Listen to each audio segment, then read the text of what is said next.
Oi turma, tudo bem com vocês? Então vamos dar continuidade à nossa aula de domínios morfoclimáticos e nós vamos estudar agora as chamadas faixas de transição. O que elas são? São áreas intermediárias entre os domínios morfoclimáticos que possuem características físicas complexas. O que isso quer dizer? Elas são um conjunto de condições ecológicas que as individualizam, impossibilitando sua classificação como domínios morfoclimáticos. As faixas de transição, elas são uns biomas? Elas são. Mas o que difere delas dos outros? Se você pegar um determinado domínio, um exemplo, o domínio da Mata Atlântica, ela tem as características dela, como a gente já estudou. Se a gente pegar o domínio da Caatinga, ela tem as características próprias. As faixas de transição, elas não têm características próprias. Por quê? Ela é uma mistura de dois ou mais tipos de domínio. Ela é o quê? Ela é uma transição para um domínio e outro. Então, ela é uma mistura, Ela é um conglomerado de biomas, Por causa disso que ele fala ali, elas possuem características físicas complexas, Porque elas têm um pouquinho de cada. Elas são unidades paisagísticas complexas que apresentam características físicas de dois ou mais domínios morfoclimáticos, que eu acabei de falar. Elas mesclam ou agrupam características físicas dos domínios morfoclimáticos circundantes, sendo importantes ambientes ecótomos, que é o quê? É uma transição ambiental, resultando dos contatos entre os diferentes biomas fronteiriços. Então, ela é o quê? Elas pegam um pouco de cada, que está em volta dela, E no Brasil, existe o quê? 3 faixas de transição, que nós vamos estudar agora. A Mata dos Cocais, o Agreste e o Complexo do Pantanal. Então, vamos começar.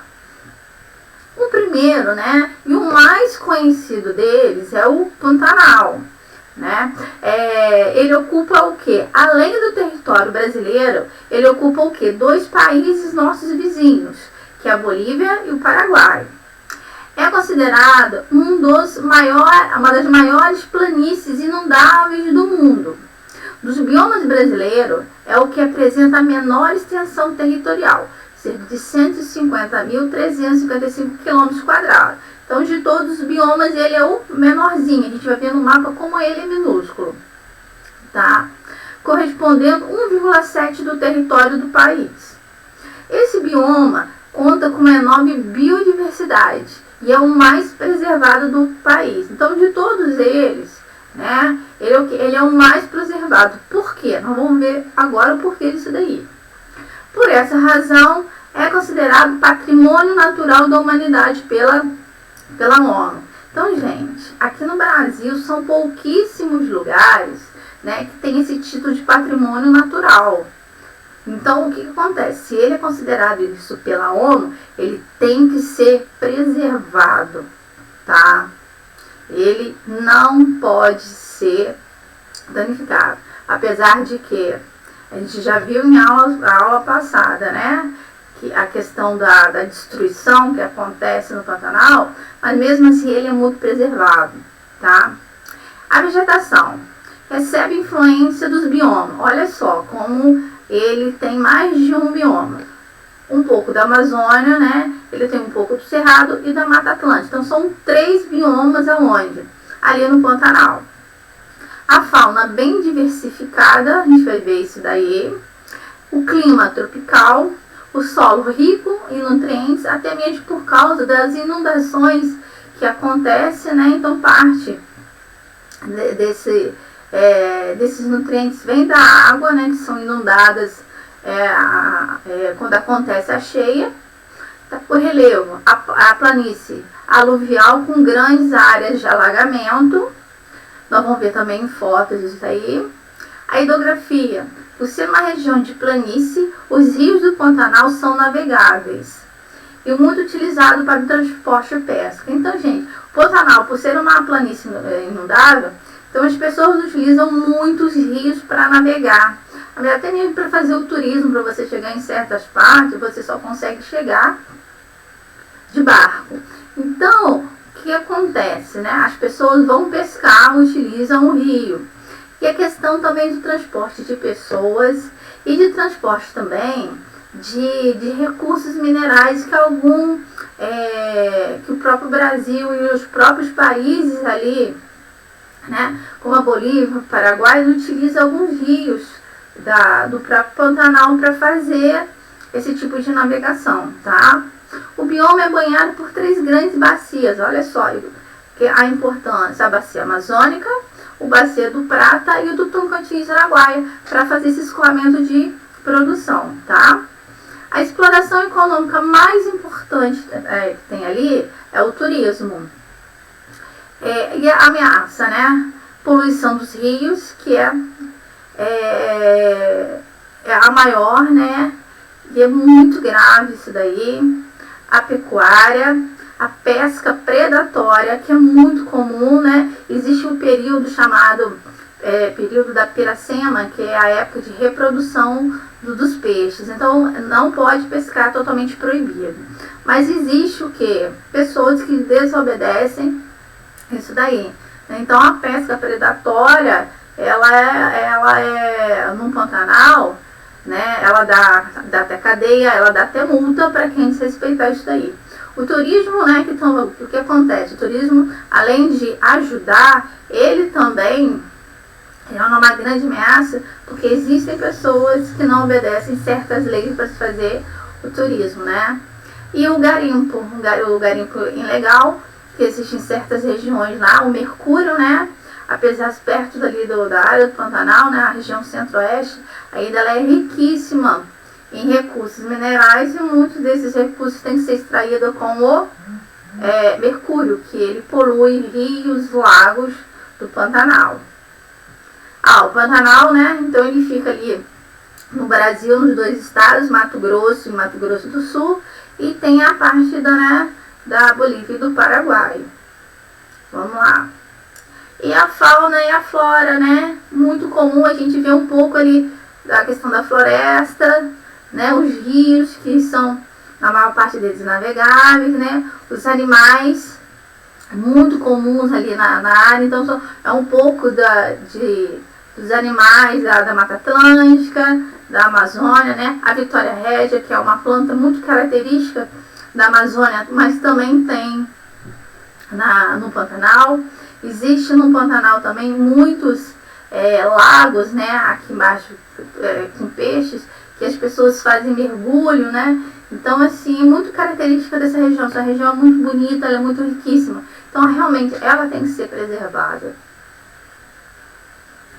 A gente tem a segunda, que é chamada Mata dos Cocais. Ele é um bioma brasileiro que fica entre quem? A Floresta Amazônia e a Caatinga.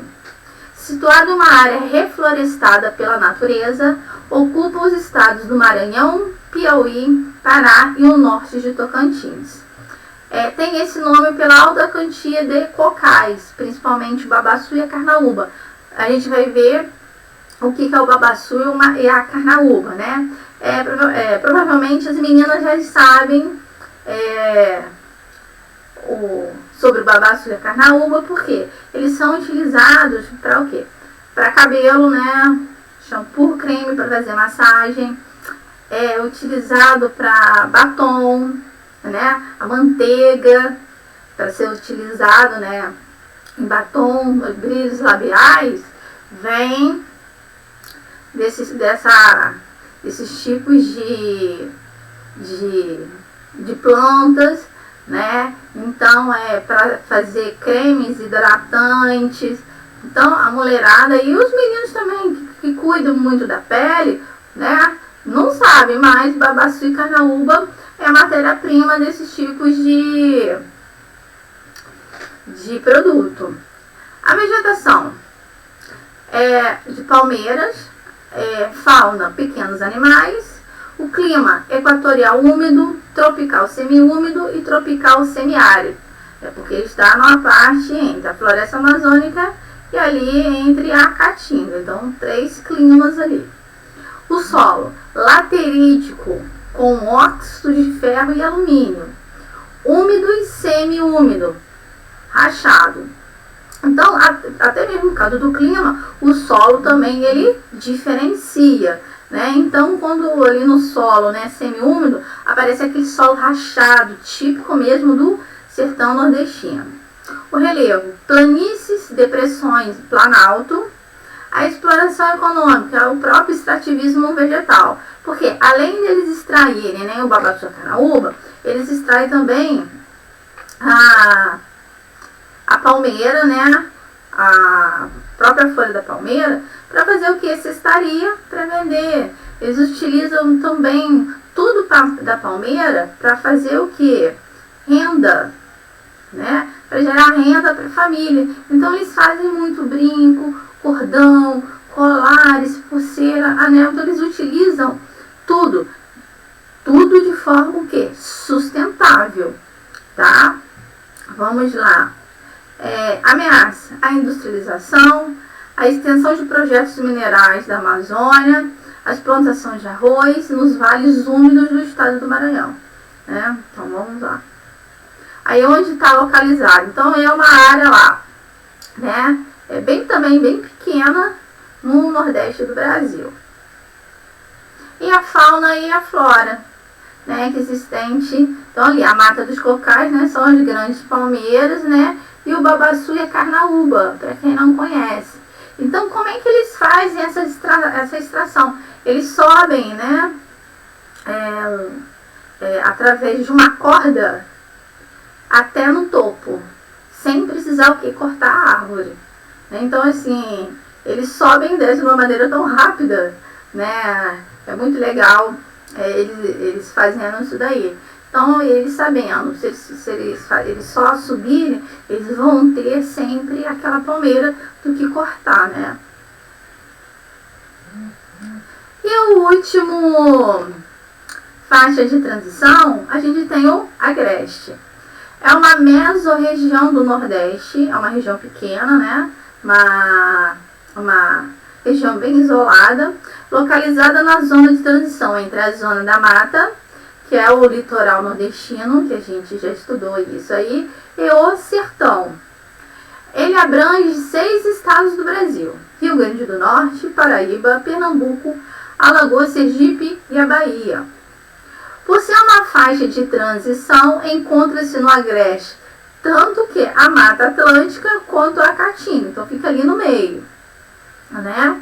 O clima predominante é semiárido, sendo uma região menos úmida do que a zona da mata e menos seca que o sertão. Então ela não é, até o clima não é nem um clima úmido, nem um clima seco, ele está também intermediário ali.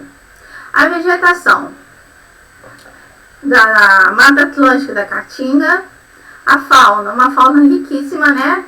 Que um exemplo é gambá, cutia, preá, tatupeba, asa branca, gato selvagem, veado, catingueiro, são alguns dos animais do agreste. Clima semiárido, o solo pedregoso, em grande parte pouco fértil, tá? E nas regiões úmidas, ali perto da Mata Atlântica, né, existe o que? Brejo, onde o solo é mais fértil. Então tem esses 2 tipos também de solo. O relevo, regiões de planalto, com destaque para o planalto da Borborema. A gente vai ver no desenho, né, o planalto Borborema, né, ele dificulta o que? A passagem da massa tropical atlântica, que é uma massa úmida, né, e ele é responsável pelas chuvas orográficas, as chamadas chuvas de relevo. Então só chove aonde? Ali na parte da zona da mata. Então, depois que chover bastante, essa massa de ar já seca, né, ela vai para o agreste. Então, por causa disso, não chove aonde? Lá no sertão nordestino, né? A exploração econômica, agricultura e pecuária. E a grande ameaça do agreste é o quê? Desmatamento.